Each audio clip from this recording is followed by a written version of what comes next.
Imagine you record a full 1-hour podcast and it doesn't perform well. Well, chances are is that it doesn't have a great intro. So in this video, I'm going to explain you exactly how to create a podcast trailer or podcast intro so that you can hook people in to watch the full video. So let's jump into it. I'm here in Premiere Pro and I already have a edit down. And basically I picked some clips from a full podcast. The podcast is 1 hour.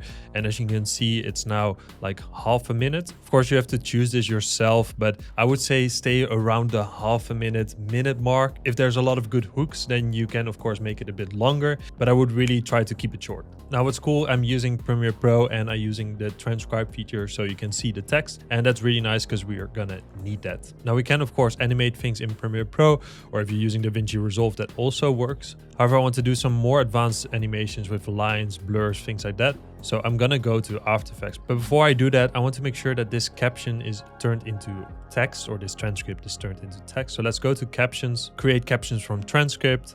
I'll keep the options the same. That doesn't really matter. Then we're gonna change it to single. I don't want double lines. And then I'm gonna press create captions. The font doesn't really matter, the placement also not. I just want to make sure that I have these captions. I'm gonna select those captions and I'm gonna go to graphics and titles and I'm gonna press on upgrade caption to graphic. I just wanna make sure I have these captions separate, and this is exactly what I want. Now what we can do is we can select all of this and then we can do right click, replace with After Effects composition. Now, if you want to know how to find the most engaging clips, do join the Fullstack Editor Club. I made a full deep dive on this. It's basically to get your watch time up and really get results with your podcast. Link is down below. So again, I'm going to right click and replace with After Effects composition. And by the way, if you're in another editing program like DaVinci Resolve, you can just of course export your video and then import it in After Effects. Now, as you can see, we have a lot of layers. We have the video layers here, so exactly what we want. However, I do want these to be text. Now, there's multiple ways to unpre-compose these. You can use multiple plugins for this. You can use Unpre-Composer, you can use Motion Tools, but you can also use a plugin like AUX. For example, I have AUX here, and you can just press on Unpre-Comp, and it will pre-comp them and turn them into text layers, as you can see. The timing is also already nice. Maybe not perfect, but you can change that up, so it's all cool. I will also link this down below. Now what I like to do is make it a bit playful and like turn the text, for example, here, and then change the font. So we can change this to DM Sans, for example, make it a bit bigger, change it to with a W capital, and then we can move it here, for example. And then what you can do is drag this out to make sure that these are the same length. By holding shift, they will snap into place. And then the next text, Hormozy, maybe it's smart to have with Alex, and then with Alex Hormozy at least on one line. So let's copy this text. And by the way, I do this by going to the text tool and then just clicking on the text, and then Command C, Control C on Windows to copy it, of course. And let's paste that here. It will also change the font back, but that's all good. We can just type them in again. Something like this. Maybe even remove this comma and making this bold. And we can even make this a nice different color. If our branding color is blue, we can change that to like a soft blue, something like this. And this already looks nice, maybe a bit bigger. And then the next one, I'm gonna make a different font, maybe something cool like this. And what I want to do is make sure that basically maybe this one I'm gonna change to SF Pro Black, or maybe make this maybe like thin, thick text, and then this one with a different font, maybe a bit bigger. So there's like a bit more contrast between this, or basically a bit more like difference between this. Now in terms of font, I was just experimenting. I don't like the way this looks. So what I'm gonna do is I'm just gonna select them both and make sure that they're both the same font. And then maybe I'm gonna make one really thick and then one a bit more thin. So for example, this one really like thick, and maybe even capitalize it. Make sure that this is on 2 sentences, align that to the left, increase the line height a bit, probably a bit more, so we can make the text a bit bigger, something like this. Make that really bold. Let's move this and align this nicely. And then the what he said to me, let's move this below that. And I do think it's a bit too thin, so let's change this to maybe like medium, something like this. Cool.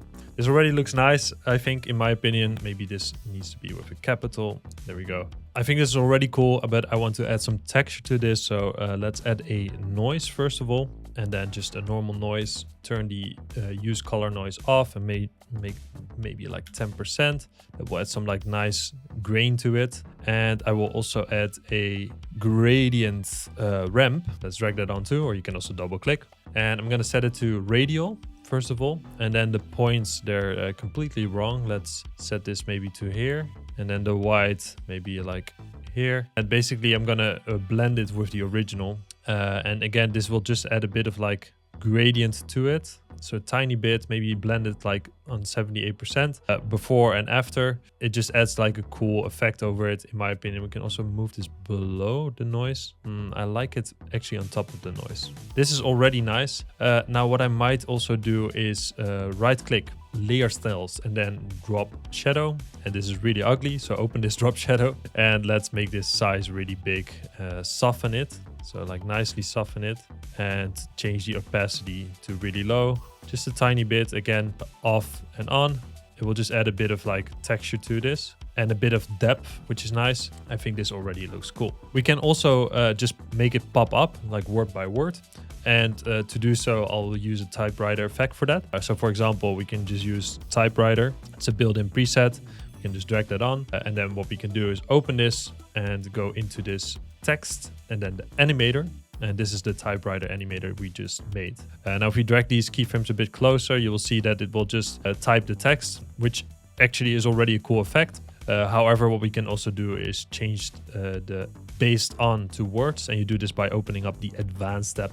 And we can change it to based on words, and that will make the words pop up really nicely. Now, again, this is really harsh. So it's like tick, tick, tick. That can be a way, or we can make it smooth. And to do so, let's undo this. So let's just undo the effect. And I'm gonna make a animator myself. So I'm gonna click on the icon next to animate, and I'm gonna change it, or I'm gonna click on position. Then let's move this to maybe something like this, like 100 in this case. That would be nice. And what I'm also gonna add, so click on the arrow next to add, property, and then an opacity, because I want to also make it fade in. And let's turn this to 0. And then open the range selector and open the advanced tab. And then let's change the shape to ramp up. Change the ease low to 100%. And then we're gonna animate the offset. So let's set a keyframe for that. I'm gonna set it to go from -100 to 100. And as you can see, this already will give a really cool smooth animation. However, what I do want to do is also change the based on again, because now it's on characters. I think it's nicer if we put it to words. And now let's go press U to just see these keyframes and then drag this to the beginning. I'm gonna quickly play this with Alex Hormozy. There is a cut here, I think. What I want to do is basically make sure that this cut is less visible. And to do so, we can just like zoom it in, for example. Might also be easier to maybe then move it. So then it's gonna be with Alex Hormozy, what he said to me. And then what he said to me. Let's pop that up. What we could do now is use that typewriter effect and then open that text. And what I said before, basically going into the range selector, going into the advanced tab, and changing the based on to words. In this way, it should be nice that it just pops up. And then basically we can or fade it out, or we can do like multiple things. But I think it's sometimes also just nice to cut it off, right? So let's just select them both, cut them off, just like that. So in the next shot, it should be gone. So it's like with Alex Hormozy, what he said to me. Let's say you were a video editor. Let's say you were a video editor. Maybe you can make these words pop up. And what we can do now is either just duplicating these text layers and then copy this text into it, or we can copy the effects of the text. So for example, we can go into the animator, we can copy the effects, and we can copy the layer styles. But in this case, because there's quite a lot of effects also on the gradient ramp, I'm just gonna duplicate the text by hitting Command D on my Mac or Control D on Windows. And then you can just drag this over, hold Shift, and then we'll snap into place. Then we already have this. Now let's copy the text over, and if we now paste it, it won't work because it will just paste the formatting over. The easiest way is to just paste it in a note or a text editor, because if we now copy it from here and paste it, it's not gonna include the formatting. It will look really ugly, that is true, because the radial gradient is not great. Maybe what I'm gonna do is I'm gonna select all of the text, make it a bit smaller, change the paragraph to be a bit like here. Then let's move the video editor to the next line because we can do something cool with that. Let's add another space to this to make sure that the video editor is on a separate line. We can again give this the same blue color that we had. Of course, it's better to copy the hex code over, but hey ho. Now let's see if we can move this radial gradient to somewhere else. Maybe to the left button would be cool. Now I do think this spacing is a bit too much, so let's select this text and change the line height to maybe here. Now what I want to do is basically highlight this video editor because I think that's cool. So let's go to the rectangle tool. I'm gonna change the fill to a linear gradient, and let's change the fill color from whitish to maybe like a bit of like darker whitish. Make sure the opacity is also set to 100%. Okay, and then I'm gonna draw a quick box around this, maybe something like this. Press V on your keyboard to make sure to go to the selection tool, and let's drag this linear gradient out. It's very nice. And then I want to move this below our text. Bloop, there we go.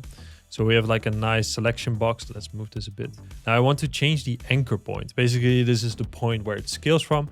And to do so, I need to use the pen behind tool. You can also use a tool like motion tools to just click on the left side, but you can also move it with the pen behind tool. If you hold Command or Control on Windows, it will snap into place. That's exactly what we want. And then I'm gonna press S for scale and set a keyframe, unlink it. And then let's see where this pops up, maybe here. So the words pop up, and then somewhere around here, I want to set it to 0. I probably have to change the timing anyway, but select these keyframes, right click, keyframe assistant, easy ease, and let's go to the graph editor, select the last keyframe, and then drag this handle all the way to the left. And let's go to the graph editor again to go out of it. And then let's turn the motion blur on by clicking on the motion blur icon and also on the text, by the way. I think that's actually really nice. If you now play this. Yeah, let's say you were a video editor, what would... Okay, so way too long or way too short, I mean. Let's press U on our keyboard and let's move this a bit. And then let's start this animation maybe here. Okay, nice. And again, we can cut this off, hold Alt and then right bracket. And also I'm gonna delete this text. I don't want to use that anyway. Now this is a bit boring, so I also want to make sure that it zooms in slowly. And to do so, I'm just going to press S on our keyboard on our footage, set a keyframe. Let's move this to the left and then go to the end. And by holding Shift, it will snap. We can zoom it in a bit. And by the way, you can also change the anchor point. That's basically where it scales from. So if you go back to the beginning, what we can do is move this anchor point to my face. And you do this by still using the pen behind tool that we still have selected. And then it will zoom into the face instead of from the center. That's also a really nice way to make it more engaging. Yeah, let's say you were a video editor, what would...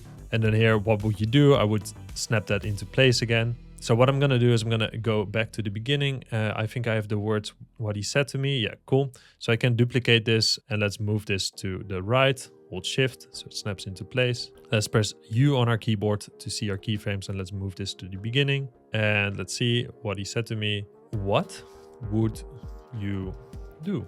Maybe I'm gonna make this a bit more bold. And I'm also gonna right click on this text, layer styles, gradient overlay, go into the gradient overlay.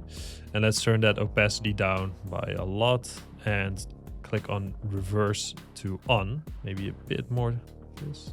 Nice. Make it a bit bigger so it fits nicely on the left. Remove this one, select it, delete. What would you do? What would you do? What would you do? And I want to basically make a line around this. I think that would be cool, just to emphasize on this question mark. So let's go to the pen tool. Let's change the fill to none. Make sure nothing is selected, by the way, and go into the stroke. And again, use the same color that we used before to keep the style the same. And it's really important using the same fonts.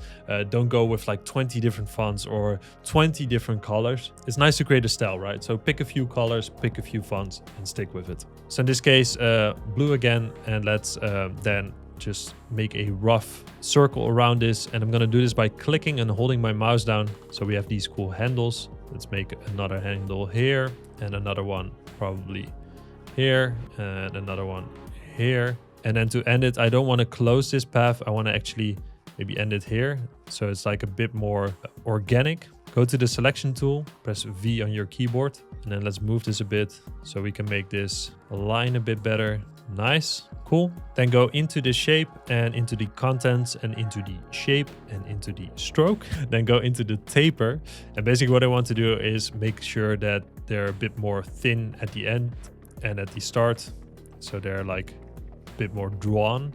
And as you can see, that gives this really cool effect. So I'm gonna set the start length to maybe 10% and end length also on 10%. Make sure the line cap is set to round cap. And then let's set the start ease to be a bit higher, maybe like even 90%, and the end ease also. And this will make it like really nice and smooth. As you can see, we'll give this roundness to it, so it's not too sharp. So it looks like a marker that started making the circle. And I'm gonna make it even more organic. So click on add and change that to wiggle paths. Then open the wiggle paths and change the points to smooth. I'm gonna change the wiggle seconds to 0. I don't want it to be animated.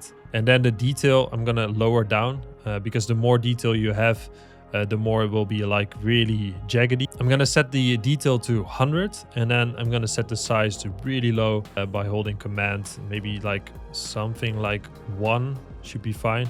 As you can see, it will just give a tiny bit of detail, which I really like, makes it a bit more organic. Now, of course, I want to animate this too. And to do so, I'm gonna go to add trim paths and open the trim paths. And then we're gonna set a keyframe for the end. Now let's go a bit more to the beginning, maybe here, and change the end to 0. Now I'm gonna press U on my keyboard just to see the animated property. We can drag this out a bit, and then we can even select these and right click, keyframe assistant, easy ease. So it's like, what would you do? And the first thing, what would you do? Animation around it, really nice. Can even make this a bit more quick. you do. And the first, And again, we have to cut this off. So holding Alt and then right bracket on our keyboard, same with our text. And what we can even do is add motion blur to this by clicking on the motion blur icon on the shape that we created. So it's even more smooth. And the first you do. And what I'm also going to do is select this footage again, press S for scale, set a keyframe, drag this to the left, and also make this scale really slow. Now I don't like where it's zooming in on, so I'm gonna change the anchor point again by clicking on the pen behind tool and maybe like even moving it a bit here so there's a bit more room for the text. Maybe it's a bit more too much zoom, so let's zoom it in a bit less. And then with the next one, we can even make it snap into place by pressing S and then maybe zooming it into like 124 or something, or really high, and maybe like moving it a bit so the difference is bigger. What would you do? And the first thing you would say, and then some drama here. And then you get something like this. You can implement this with any podcast to really make them more engaging, either for your own podcast or for your client project. If you want to learn even more about this, then do join the Fullstack Editor Club. Link is down below. I have a full deep dive on how to pick the right clips, but also the sound design of podcast trailers. Then of course, thanks for all the support. Don't forget to subscribe, and then I'll see you next time. Bye bye.